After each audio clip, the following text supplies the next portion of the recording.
Hello, people. Welcome back, Ohio, and welcome to Japan, Suzuka.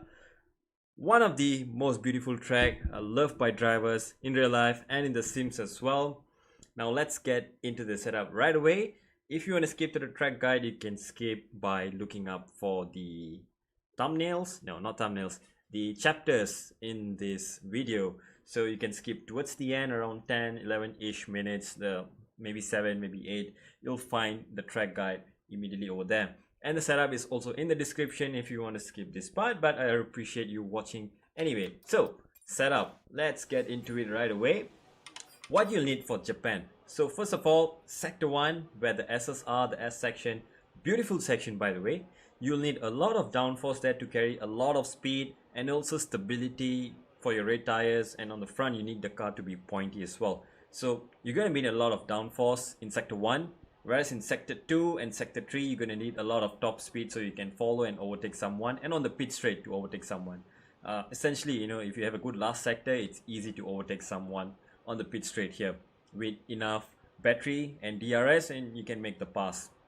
So we start with the setup with 36 front wing, 28 rear wing, kind of in the mid, almost to mid high level here around Suzuka. You're going to need a lot of downforce in sector 1, and again this is sort of modified from, you know, a world record setup, and the world record setup has a few versions as well, like with higher front wing, with you know, overall higher wings as well. I don't know, but you know, I want a bit of lower downforce because for racing it's much easier to regenerate your ERS, and if you're following someone in a DRS train effectively, you want lower downforce so that you can regenerate more battery, and you can also, you know, take it a bit easier anyway, right? You're not going to be pushing 100% flat out in the corners.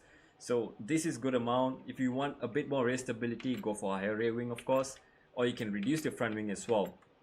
And conversely, if you feel like the car is too pointy, it's too oversteery, you can reduce the front wing or you can increase the rear wing as well. Either way will work, right? The usual.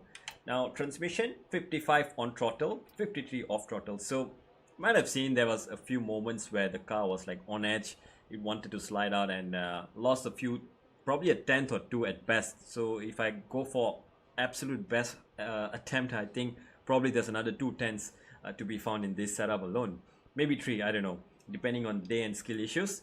But 55 on throttle helps to rotate the car without over rotating the car under acceleration, especially coming out of the last corner, the last chicane onto the pit straight, and then coming out of the sector 2 hairpin, which is leading to the straight before spoon. So these two traction zones are the most crucial ones, I'd say, because these are the slowest 2 corners on the track, and you'll need some amount of stability on the exit, right? So 55 helps you with that. The rest of the track you can actually use 50 on throttle during qualifying. In the race it's up to you. If you feel you want a bit more stable, make it a bit more stable. 55 or 60 works just nicely. And you know, once your tires are starting to go off as well, you can go up to 60, 65. It really helps in the race to minimize the wheel spin that you get out of it, or over rotation that you get from the tires wearing out. Off throttle, again, this is to make sure the car is a lot more balanced when you are transitioning from left to right really quickly, and also in the S's where you're vigorously and, you know, viciously throwing the car left right, and this helps the car to be a lot more stable in those direction changes. And when you're off throttle, basically, right, you're lifting and you're trying to get the car pointed in. If you go lower, it's gonna make the car rotate more easily, but it may be prone to oversteer or snap oversteers, or maybe, you know, the car doesn't want to stick to the ground.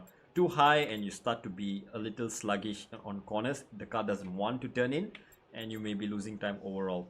So you're gonna find a balance somewhere here. 55, I'd say it's still okay to go if you have a sort of loose car. If your setup is already naturally a bit understeery, you can go 53 or 52. Alright. Suspension geometry, you know, we can laugh about this. We can throw this page out of the window because it's always the same. Minimum camber, minimum toe. It's best for tire wear, and it's also pretty much stable in the corners. Suspension, now this is where, as always, the magic happens. Stiff front suspension. I tried lowered with different kind of ride heights and whatnot, and wings and whatnot. It doesn't really work. Doesn't really suit Suzuka in sector 1, because that's where all the high speed corners are. So you want it to be maximum stiffness on the front so that the front of your car is planted and you get a good feeling into those S section. And rear springs, you gotta adjust it according to how much rotation you want from the car. The more you go, the more rotation you're gonna get out of the rear. But remember, the higher you go as well, the car becomes more unstable. Your traction also becomes slightly compromised if you are going too high on it. And remember also, if you're going higher on the suspension, you can always lower the ride height to test whether that works. Or if you want to go softer on the suspension, you can always test by going softer on the suspension, of course. Say you want to go down to maybe 8 or 7. You can try it out with a click higher rear ride height. It kind of balances out. It may feel better, it may feel worse, so you have to try it out as well. It's always going to come down to a bit of driving style and also the car setup. Front anti-roll bar, you want it somewhere in the middle, stiff-ish, so that the car doesn't over-rotate on acceleration. And it also keeps the car somewhat balanced in this X section, the S's in sector 1, so that the car doesn't over-rotate and it doesn't overturn in the corners. So 8, 9, I felt it was quite balanced. Any lower and the car started to feel a bit too oversteery coming out of slower corners, especially, or high speed directions. So rear anti-roll bar, you want to keep it at 1 to keep the rear very soft so that it's stable. You can go higher, but you may have to compensate by significantly higher front anti-roll bar as well, and that may or may not be feeling really good. So rear gives you a lot more turn in, a lot more rotation. You can use this in time trial or qualifying if you have park firmly off, but for a race I'll definitely say go softer so that you do not compromise your race around here. Traction is everything in this game pretty much. Front ride height at 33 to make sure the front is quite pointy. You can even go 34 if the car is a bit unstable, and both are equally usable. If you go higher, you will definitely notice slight bit of understeer, which you may or may not need to make the car more stable. And I wouldn't recommend going any lower, because once you start going lower, it may be pointy in some slower corners, but in the fast high speed corners your car will bottom out because you're carrying a lot of downforce on the car and you need some ground clearance so that the front doesn't get pushed too much to the ground. So you still have some downforce and you still have some ground clearance. 33, 34 is just nice sweet spot around here. Rear ride height again, yeah, you want it high so that there's a bit of rake effect over here to get the car turned in high speed and in slow speed. But don't go too high. 40 is the maximum you need to go, otherwise you're really just wasting time around here. The rear becomes unstable. You can even use 38 if you feel the car is a bit loose on the rear. You can go lower, 38 or 37, and you might find that in your sweet spot. Brakes, very important to use 57 brake bias, or basically one click higher brake bias than what you're using for the last corner, the chicane. Because the car tends to over rotate or tends to lock up the rears, and you can use a lot of time there. So, well, if you don't want to lose time, make sure your brake bias is forward, because more likely than not, you're probably going to lock the rears there than locking the fronts. Unless you're running like 60 or something, then you're definitely locking up the front. So 57 is definitely the thing you should be doing for the last corner. Everywhere else, when it's not heavy braking, the last corner and the hairpin, you definitely want to use 57. Everywhere else you can use 55 or 56 just to get the car a lot more turned in into the corner during this light braking. And tire pressures, played around a bit, back and forth. I went into Grand Prix qualifying as well. I'd say this is just nice. Minimum rear pressures and just a bit of front pressures just to keep the fronts a lot more pointy in the higher speed section. Otherwise, I felt like the car was not responding enough. And adding a bit of front pressure makes the front a lot more pointy, and that helped me, so maybe you want a bit more, maybe you want a bit less.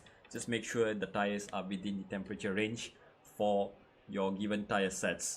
So there you go, 36, 28 wings, 55, 53, you can use 60, 53 for the race, 52 off throttle for qualifying, or 53, up to you. Right left geometry as always. 41, 11 suspension, 8-1 on the interroll bars, 33, 39 on the right height, 157 brakes by default, and you can use 55 or 56 at any other corner that is using very light braking. And tire pressures, just 5 clicks on the front, minimum on the rear to make sure that tires are not overheating around here. On the harder tires, I haven't actually tested it out fully in Grand Prix just yet, just qualifying it. It's just nice. but in full race mode you probably can get away with maybe 2 or 3 clicks higher on the harder tires if you're starting on the hard tires. And yeah, again, you have to test it out, make sure they're within range and they're good to go. So there you go. And once again, thank you for tuning in for this Japanese Grand Prix setup. Hopefully we have a cracking Japanese Grand Prix this weekend as well. Maybe Ferrari can continue their win, maybe Red Bull are going to be back, we don't know. But either way, I know you'll have a great time, so thank you for watching. Now let's give you a track guide around Suzuka. If you want to leave, by all means, sure, go ahead and please leave a like. Subscribe as well if you like these things or you want to check out any other track guides, and feel free to join the Discord where we have a community and we have also a setup bot where you can get all the setups just by a command, and some setup adjustment tips as well just by a command or two. So magic, right? And I'll see you there. And now let's go for the track guide around Suzuka. As always, with any track you want to make sure you get a perfect exit, and if you can't get a perfect exit, you want a decent exit out of the last corner. And this curve around here on the right here, you can take it with partially of your tire. You don't want the middle of your car, the plank, to go over it, otherwise you're touching the grass with your tires and you're going to spin out. So best is to avoid the curves at all times so that you get a straighter exit. And because the cars are much pointier this year, you can make sure the car gets turned around this corner and still go straight and don't lose time onto the straight here. So you can let it run wide in the race. In the wets, of course, you want to let it run wide. If you try to bring it closer to the right, it's going to start feel snappy a bit. And in qualifying, but the end of qualifying, you want to take it to the right to minimize the distance. In the race, you can just take it like normal, just part of least resistance. DRS will be activated first, then the start finish line here, and then you want to keep your car as straight as possible. And then heading into turn 1, you want to be looking at the 50-meter board right before you hit that, or right after you hit that, depending on how early or late you want to brake. All this exit road over here, that's where you're going to be turning in first. You're not going to be braking just yet for qualifying. In the race, you can just lift off. You're still full throttle pretty much until here in qualifying. And just as the curve on the right hand side finishes, that's where you're going to start to straighten out the wheel a bit and just tap lightly on the brakes, 30-40%, 50% even. Initially you can go a bit higher, but then you have to lift off and trail off the brakes and get the car pointed into turn to the next apex. So like this. So this is as close as I can get. The line was not exactly ideal. In Grand Prix, some way easier to nail this. I don't know why. Just time trial things, I guess. But you want to make sure you're on throttle as soon as possible and start opening up your steering like you see here. Initially, when you're tight on the corner, when you start applying throttle, you have to open up the steering so that you do not spin your rears. So let the car run wide on the exit. 4th gear or 5th gear is okay. Use a lot of the curb here. As you can see, we are right on the track limits here. Use as much curb as you can. Bring the car over to the right again. And this is where it gets really fun to drive and also really technical. But if you miss the first apex here in the first corner here, you pretty much ruin for the rest of the S's here. So you have to make sure you get a perfect entry, a good entry basically, and carry the momentum throughout the corners here.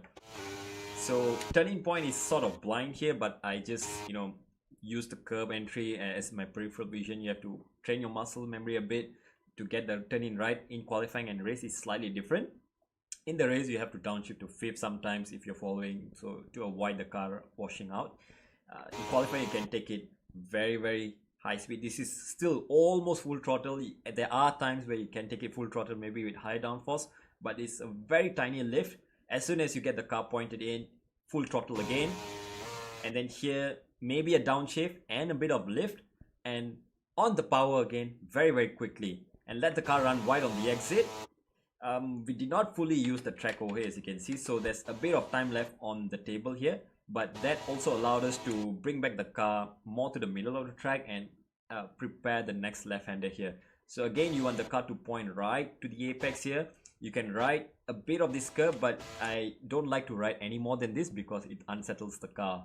So avoid the curve, avoid touching it too much, but you have to stay close to the white line to gain some time on the entry. And then again, let the car run wide onto the apex here. Here you want to be entering the corner quite tight, and then 5th gear, and as you can see from the gearing alone, you are carrying it into 5th gear. In qualifying you can do it in 5th. In the race you probably have to downshift and maybe just dab on the brakes very little to get the nose turned in. Alright, and here we lost a bit of time by going on the curve here. You don't want to do this because it basically ruined the momentum. Probably lost half a tenth or maybe a tenth at best for the rest of the sequence here. So bring the car over to the middle of the track here, and then this section, Dunlop this here is so fun to drive. It's flat out in qualifying, even in race, in clean air, it's so nice to drive and it's flat out. If you got the setup right, of course. Get the car turned in, and then as you can see from the steering inputs, just be very smooth with the input. So once you get the car turned in, trust the downforce, the car will turn in, and then let it run wide. Bring it back to the left to gain some time on the exit here. So this will gain you probably half a tenth if you stick tight to the line actually. So even in the race you have to do this. And then look for the 50-meter board in qualifying. In the race you can brake somewhere around here, right in between the 50 and the 100. And then in qualifying you just have to do a small lift and get the car turned in. Take a lot of the inside curb, and in the race you just have to downshift to 6 and lift off even more and get the car turned in. On the exit you can use this curb, but don't go any further than this. It bottoms out the car on the curb. And braking point for this next Dagner 2 is a bit blind, so you have to sort of get a muscle memory of it.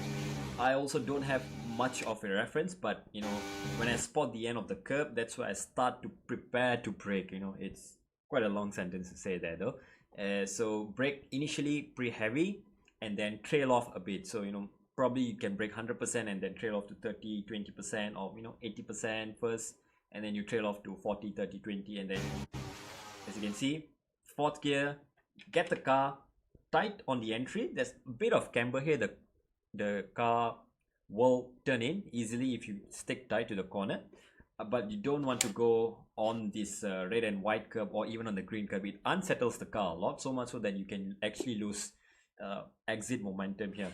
So staying off the curb is somewhat faster, and in the race as well it's less likely to speed you out. And then go straight.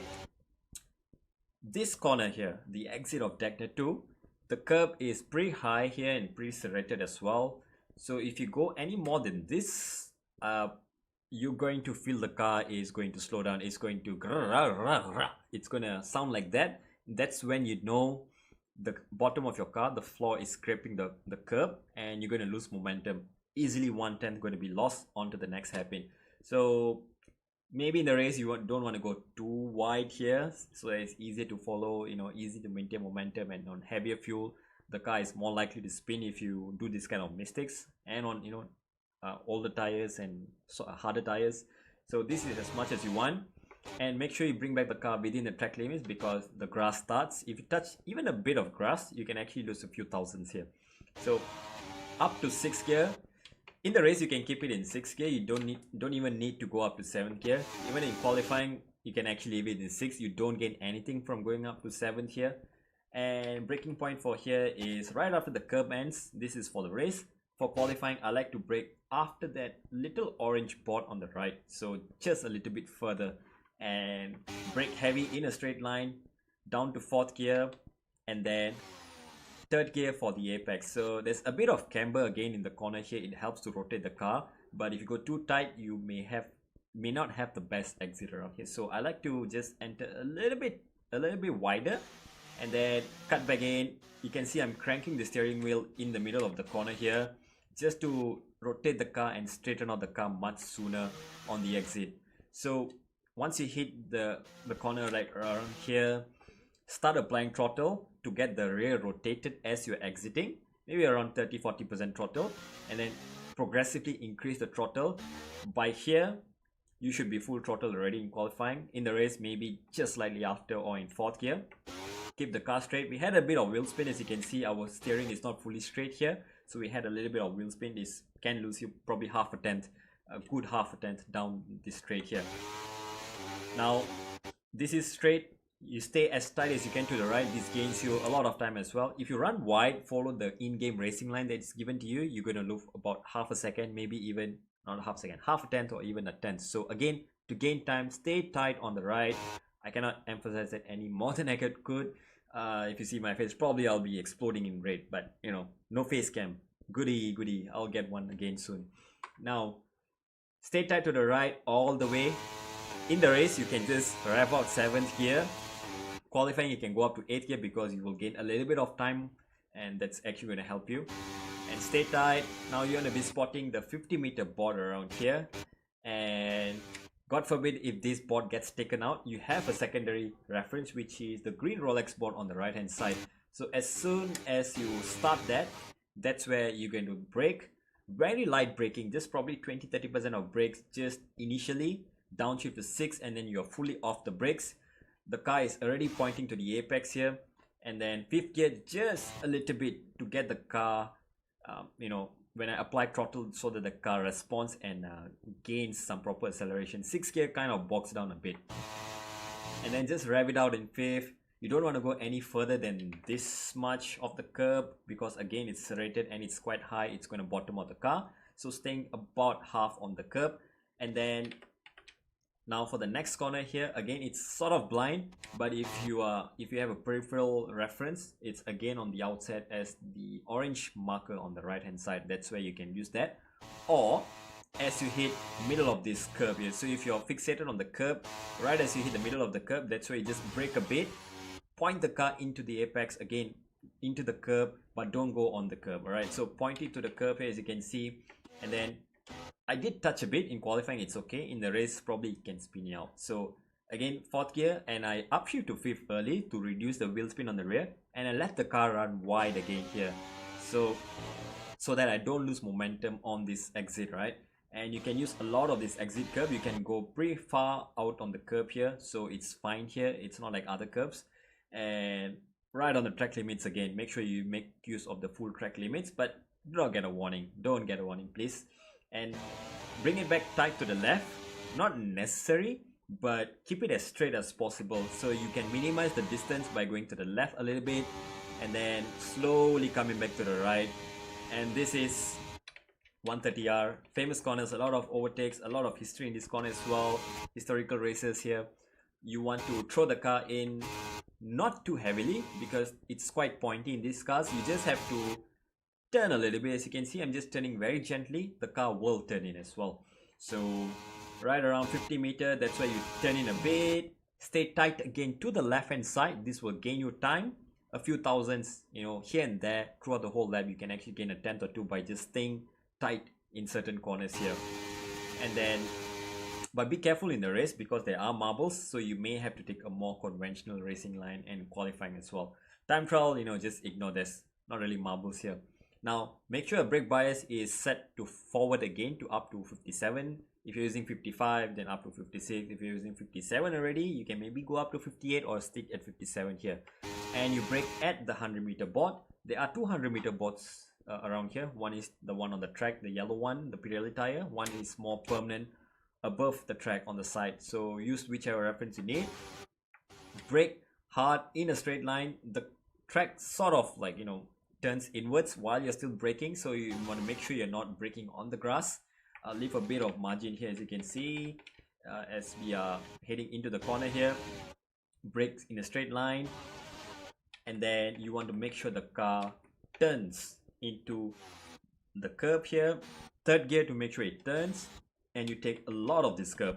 So you can take the first part a lot, that will open up the next part.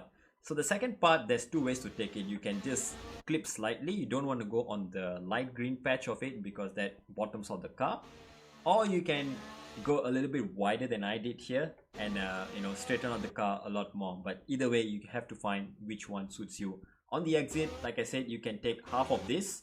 Don't go on the grass. This is slightly on the grass already, but by this point the car is already stable, so try to avoid this. And then stay tight on the right here.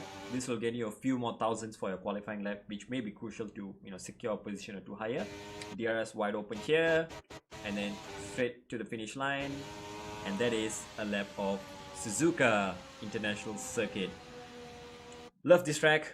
Hopefully we can come back someday soon, maybe at the end of the year or early next year to revisit these setups, as we are starting to understand the cars a lot more, and maybe just maybe we can find another 3-4 tenths from the setup alone.